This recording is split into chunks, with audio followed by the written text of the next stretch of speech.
নির্বাচনে আগেই বলেছি যে এবার আমি নির্দিষ্ট কোনো দলের পক্ষে আমার কোনো অবস্থান থাকবে না, তবে অবশ্যই যা ঘটে, যেটা ঘটছে, যা ঘটবে সামনে আল্লাহ যদি বাঁচিয়ে রাখেন, সেটা নির্বাচন পর্যন্ত, নির্বাচনের ফলাফল পর্যন্ত আপনাদের প্রতি মুহূর্তের আপডেট জানানোর চেষ্টা করব ইনশাআল্লাহ। তো তার ধারাবাহিকতায় আজকে আপনাদের বলা চলে সূচনা একটা বক্তব্য দিচ্ছি, যেখানে মূলত বিএনপি এবং জামায়াত দুই দলই এবারের প্রতিদ্বন্দ্বিতা করছে মূলত। তো তাদের ভেতরে কাদের অবস্থান কেমন আছে, ক্ষমতায় কারা যেতে পারেন, কেন যেতে পারেন, বা আপনার কাকে পছন্দ করা উচিত, সমর্থন দেওয়া উচিত ইনডিরেক্টলি, সেটারও কিছু ইঙ্গিত আমার এই ভিডিওতে থাকবে। প্রথমেই বলে রাখি যে 2024 সালের 5ই আগস্টের পর থেকে আমি বিভিন্ন ভিডিওতে বলেছি যে তারেক রহমান এর নেতৃত্বে যে বিএনপি, সে বিএনপি আগের বিএনপি সরকারের যে সময়টা ছিল তার চাইতে অনেক বেশি উন্নত একটা, কি বলবো, যে ভালো কিছু করবে এরকম একটা সরকার তারেক রহমান করবেন। তার কিছু, তিনি যে বলেন যে তা আই হ্যাভ এ প্ল্যান, আসলেই তার একটা প্ল্যান আছে, এবং এটা আমি তার খুব ঘনিষ্ঠ লোকজনের সাথে তার যে কথাবার্তা হয় তাদেরও অনেকের কাছেই শুনেছি। এবং তার কিছু জিনিস যদি আপনারা দেখেন, গেল কয়দিনে তারেক রহমান দেশে যাওয়ার পর থেকে এখন পর্যন্ত আপনি দেখবেন যে এই বিএনপি হ্যাঁ ভোটের বিরুদ্ধে, সরাসরি না ভোটের পক্ষে অবস্থান নিয়েছিল। যখন সালাউদ্দিন বিএনপির একেবারে সামনের সারিতে নেতৃত্ব দিচ্ছিলেন মনে হচ্ছিল, তো তারেক রহমান দেশে যাওয়ার পরপর বিএনপি এখন হ্যাঁ ভোটের পক্ষে সরাসরি ক্যাম্পেইন করছে। তারপরে কিছু কিছু জায়গায় আবার বলা হচ্ছে যে বিএনপি এই বিসমিল্লাহ সরিয়ে দেওয়া হচ্ছে সংবিধান থেকে, এই হ্যাঁ ভোটের পক্ষে ভোট দিলে। একদম মিথ্যা একটা কথা। সংবিধানের যেসব অনুচ্ছেদগুলো পরিবর্তন করতে চায়, সংস্কার করতে চায়, একমাত্র সেই অনুচ্ছেদগুলো নিয়ে কথা বলা হচ্ছে। বিসমিল্লাহ এটা প্রস্তাবনায় আছে, এটা নিয়ে কোনো আলোচনা হয় না, এটাতে টাচই করে নেই। এটার কোনো সংস্কার চায় না, যে কারণে ওই আলোচনা এই ইয়েতে নেই। তো এটাকে বোঝানো হচ্ছে যেহেতু এই সংস্কারের এই জায়গায় নেই, সংস্কার এই জায়গায় থাকবে না, তো পুরো সংবিধান তো সংস্কার করা হচ্ছে না, সংবিধান তো আর বাতিল করে দেওয়া হচ্ছে না, সংবিধান এই সংশোধন করার একটা বিল আনার পক্ষে কাজ করছে। তো সেইখানে যেগুলো যেগুলো সংশোধন করা দরকার সেটার ব্যাপারে আলোচনা হয়েছে। যেহেতু সংস্কারের মধ্যে বিসমিল্লাহটা নাই, এটারে মানুষের মধ্যে শোনানো হচ্ছে যে বিসমিল্লাহ থাকবে। বিসমিল্লাহ থাকবে, বিসমিল্লাহর হাতই দেওয়া হবে না, ওইখানে আছে যেইভাবে আছে সেইভাবেই। যে অনুচ্ছেদ পরিবর্তন হবে সেটা নিয়ে শুধু আলোচনা হবে। তো এরকম বিএনপি তারেক রহমান দেশে যাওয়ার পর থেকে হ্যাঁ ভোটের পক্ষে এখন ক্যাম্পেইন শুরু করেছে। বিএনপি যাওয়ার পরে মির্জা ফখরুল ইসলাম ওবায়দুল কাদের, তিনি আপনার মাথায় টুপি টুপি দিয়ে বললেন কি, কোরআন সুন্নাহর বিরুদ্ধে কোনো আইন বিএনপি সরকার ক্ষমতায় গেলে হবে না। ও হইল নরেন্দ্র মোদীর পোলা, এই মির্জা ফখরুল। নরেন্দ্র মোদীর পোলা এখন কয় যে কোরআন হাদিসের বিরুদ্ধে আইন করা হবে না। এগুলি সব এই তারেক রহমানের গুতা, এই গুতায় এগুলো সোজা হয়েছে। তো এরকম কিছু কিছু পরিবর্তন দলের ভেতরে এসছে, এবং আমি জানি না বিএনপি ক্ষমতায় যেতে পারবে কিনা এবার। বিএনপি যদি ক্ষমতায় যায়, যদি নাও যায়, 5 বছর পরেও যায়, তখন আমার এই একই বক্তব্য থাকবে, এখন যেটা বলছে আগেও যেটা বলেছে। সো আমি এই 5 তারিখের পর থেকে এখন পর্যন্ত যতগুলো ভিডিওতে এই ধরনের বক্তব্য দিয়েছে যে তারেক রহমান অনেক সুন্দর কিছু, ভালো কিছু করবে, তার কিছু ভালো উদ্দেশ্য আছে, ভালো কিছু পলিসি আছে, এগুলো বলার পরে আমার যারা লোকজন আছে তারা আবার বলে নাটক কম করো, পিও টিও এইসব কমেন্ট করে। তো যাই হোক, আমি আমার বক্তব্যে এখনও যেই জায়গায় আছি, আগেও যেই জায়গায় ছিলাম, ভবিষ্যতে ওইখানেই থাকবো, যে তারেক রহমান ভালো কিছু একটা করবে। এখন সমস্যাটা যেটা হবে সেটা হলো যে তারেক রহমান একা কতটুকু পারবে। এই তারেক রহমান দেশে যাওয়ার দেশে আসার আগ মুহূর্ত পর্যন্ত আপনারা দেখেছেন যে বিএনপির কথাবার্তা কত কিছু। তাহলে তারেক রহমান যদি ক্ষমতায় যায়, ওই লোকগুলোকে নিয়েই তো তারেক রহমান লন্ডনে থাকা অবস্থায় আমরা দেখেছি যে কয়েকশো বিএনপির লোকজনকে আপনার করা হলো, বহিষ্কার করা হলো সুনির্দিষ্ট চাঁদাবাজির অভিযোগে। সেই লোকগুলোকে আবার ব্যাক আনা হয়েছে, এবং ওই লোকগুলো 53 জন না কতজন যেন আপনার এই নির্বাচনে ধানের শীষ নিয়ে নির্বাচন করছে। তাদের বহিষ্কারাদেশ প্রত্যাহার করে তাদেরকে নিয়ে আসা হয়েছে, মনোনয়ন দেওয়া হয়েছে, নির্বাচন করছে তারা। তো বাংলাদেশের মানুষ সবাই জানে আপনি নিজে সার্টিফিকেট দিয়েছিলেন যে হি ইজ চাঁদাবাজ। এখন আপনি তাকে মনোনয়ন দিয়ে বললেন যে ওরে এই চাঁদাবাজকে তুমি ধানের শীষে ভোট দাও। মানুষ তাহলে কারটা শুনবে? মানুষ তো জানো চাঁদাবাজ। এই লোক দিয়ে তো সম্ভব হবে না। সমানে আপনার এই দুই দেশে নাগরিক, দ্বৈত নাগরিকত্ব নিয়ে আপনি নির্বাচন করতে পারবেন না, কিন্তু আপনি করছেন। তা আপনার তো উদ্দেশ্যই আপনি 5 বছর চুরি করবেন, করে আবার ফের আওয়ামী লীগের মতো পলায় বিদেশে যায় খাবেন। আপনি নাগরিকত্ব করছেন না কেন? আপনি ছাড়ছেন না কেন? তারপরে ব্যাংক লোনে আপনি নির্বাচনের আগেই, ক্ষমতায় যাওয়ার আগেই আপনি কি বলে এটার কি বলে ঋণ খেলাপি। তো একজন ঋণ খেলাপি যখন কিনা নির্বাচনের আগেই চুরি করে ক্ষমতায় আসতে চায়, ও তো নির্বাচিত হয়ে ক্ষমতায় গেলে পুরো ব্যাংক দখল করে ফেলবে, পুরো ব্যাংক ধ্বংস করবে। এই আওয়ামী লীগের মতো, আওয়ামী লীগ যা করেছে সেভাবে ও ব্যাংক ধ্বংস করে ফেলবে, পুরো ব্যাংক খাবে বসে বসে। সেই চোর বাটপার লুচা। আমার চুয়াডাঙ্গার কথা বলি, আমার চুয়াডাঙ্গায় জামাতের প্রার্থী হলো একে অ্যাডভোকেট রাসেল ভাই, আর বিএনপির প্রার্থী হইল গিয়া শরীফুজ্জামান শরীফ। তিনি একাধারে চাঁদাবাজ, ধান্দাবাজ, দখলবাজ, টেন্ডারবাজ, সবশেষ ধর্ষক। ধর্ষণের অভিযোগ করেছে এক নারী। কেন অভিযোগ করেছে? সেও বিএনপি করতো, স্কুল শিক্ষিকা, গান গায়, শিল্পী। সেই নারীকে আপনার ধর্ষণ করার অভিযোগ করার কারণে তাদের স্বর্ণ চোরাচালান এই মামলায় ঢুকাই দিয়ে তারা জেলে রেখেছে, এখনও জেলে। এই সপ্তাহে হয়তো বা সে ভালো একটা সুসংবাদ পাইতে পারি, সে সম্ভবত বের হবে। তো এই ব্যক্তিরা যদি আপনি জামাতের রাসেল ভাইয়ের কাছে যদি আপনি শরীফ ধর্ষককে দাঁড় করান, তো মানুষ কাকে ভোট দিবে? সারা দেশে তো একই অবস্থা। এই যে মির্জা আব্বাস আর পাটোয়ারি তো কোনো রিক্সাওয়ালার কাছ থেকে চান্দা নেয় না, কোনো দোকান থেকে চান্দা নেয় না, ফুটপাত থেকে চান্দা নেয় না। চান্দা আব্বাসের কাজে চান্দা নেওয়া। সারা জীবন চান্দাবাজি করেছে, এখনও চান্দাবাজি করে। এই যে আপনি ওনারা অনেক সময় বলে বেড়ান যে জামাতের লোকজন হলো গিয়া কিচ্ছু করে না, জামাতের লোকজন কোনো কষ্ট করে নাই, জামাতের লুকিয়ে লুকিয়ে আরামে তারপরে আওয়ামী লীগ সেজে তারপরে রাজনীতি করেছে। জামাতের কয়জনের ফাঁসি হয়েছে, জামাতের কতজন জেলে গিয়েছে, জামাতের কতজন রিমান্ডে গিয়েছে, জামাতের কতজন গুম হয়েছে, কতজন অঙ্গ হারিয়েছে, এটা হিসাব করতে চাইলে হিসাব করেন, তাহলে বুঝবেন যে কাদের উপরে কত নির্যাতন হয়েছে। চান্দা আব্বাসের পুরো ঢাকা ব্যাংক আরামসে তার বেড়েছে, আরও বাড়তে থেকেছে। তারপরে আপনি এই যে মীর কাশেম আলী, তার ছেলে পর্যন্ত আপনার গুম হয়ে একদম কি অবস্থায় বের হয়েছে আপনারা দেখেছেন সেগুলো। তো এই অবস্থা, এটা হলো জামাত আর বিএনপির মধ্যে।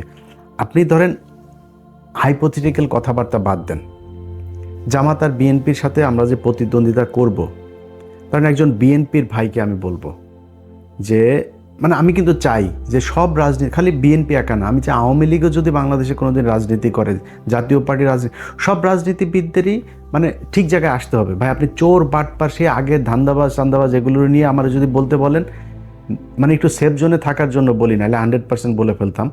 99.9% আপনার চোর, জাস্ট চুরি করার জন্য এখানে রাজনীতি করতে আসে। একদম সব, বিএনপি বলেন আওয়ামী লীগ বলেন, জাস্ট চুরি করার জন্য রাজনীতি করতে আসে।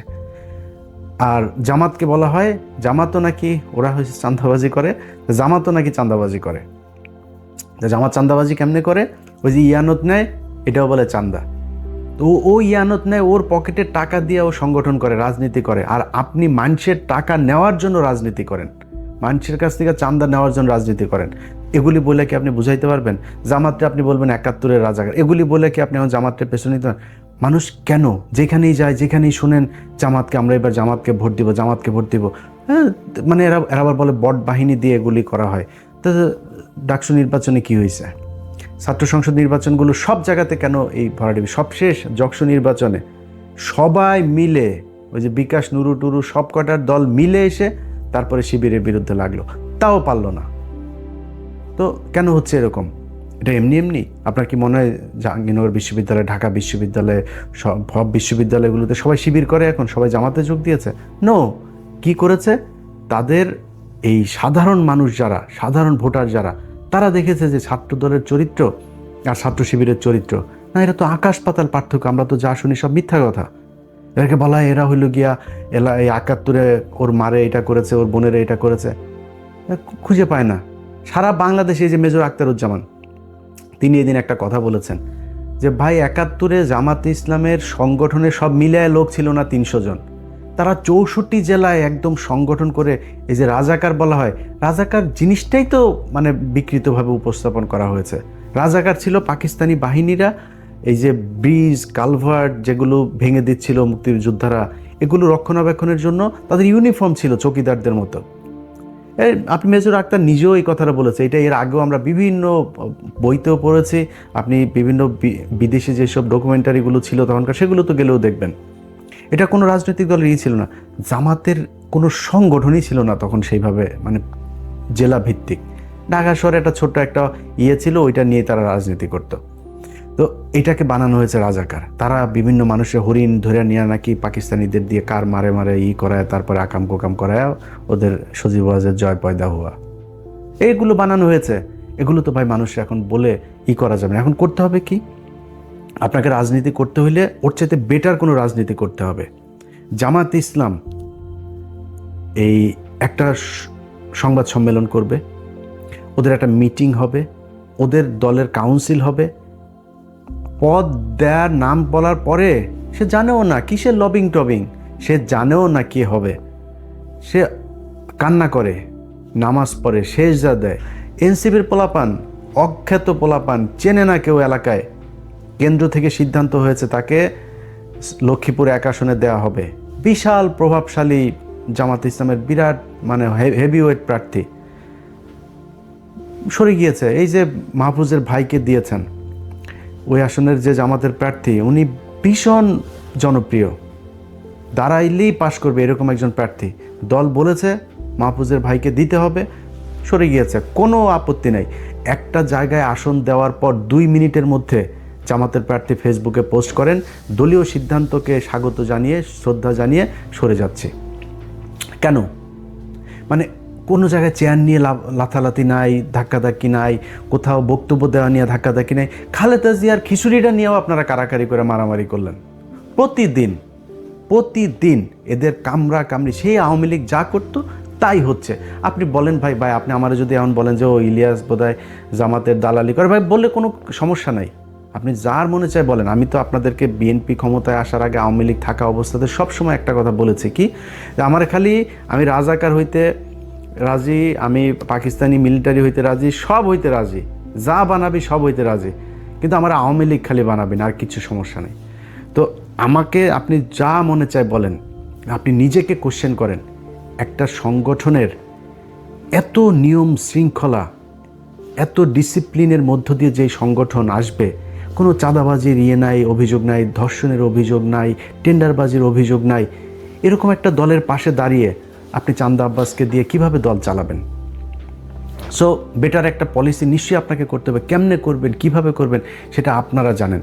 কিন্তু আমি মনে করি যে যদি নাকি আপনি মনে করেন বিএনপি ক্ষমতায় যদি আসেও তারপরেও বিএনপিকে ক্ষমতায় টিকে থাকতে হলে, পরবর্তী নির্বাচনে আবার ক্ষমতায় আসতে হলে, এখন অনেক চামচা অনেক তেলবাজেরা বিএনপির হয়েছে, যারা গত ৬ বছরে যারা তারেক রহমানকে চেনেই না, তারেক রহমান লন্ডনের কি এরকমও বসে বসে টকশো করেছে, সেই সব লোকজনও এখন নিজেদেরকে স্বঘোষিত বিএনপির দালাল হিসেবে পরিচিত করার সুযোগ।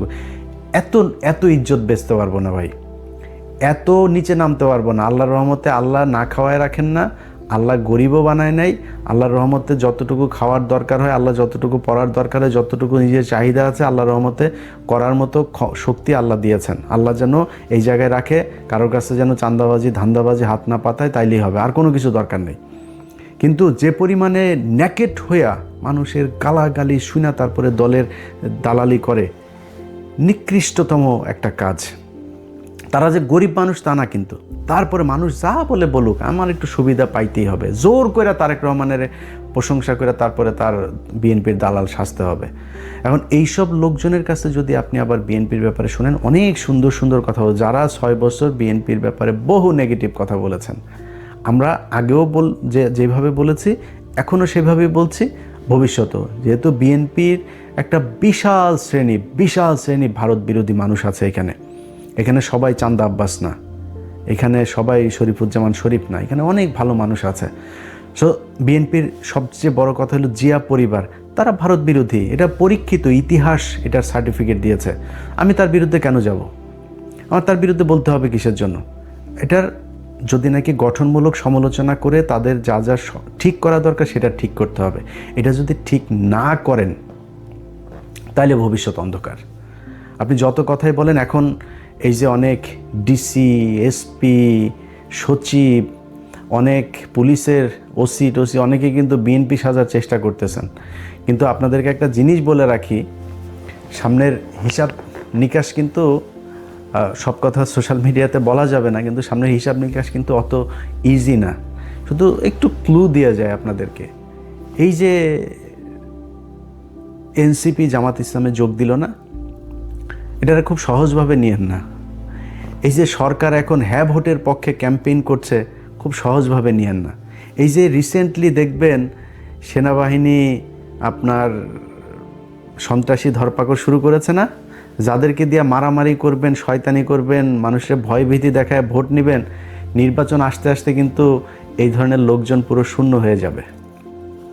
যেসব ডিসি, এসপি, ওসিরা বাড়তি দালালি করে তারপরে মনে করছেন কোনো একটা দল ক্ষমতায় আসবে, মনে করেন হাইপোথেটিক্যালি ক্ষমতায় আসলো, এই যে আমি কোনো দলের নাম বলছি না, যে কোনো একটা দল আসলো আর সেই দলের দালালি আপনি করছেন, মনে করেন সেই দলটা 5 বছর পরে যাবে না ক্ষমতা থেকে?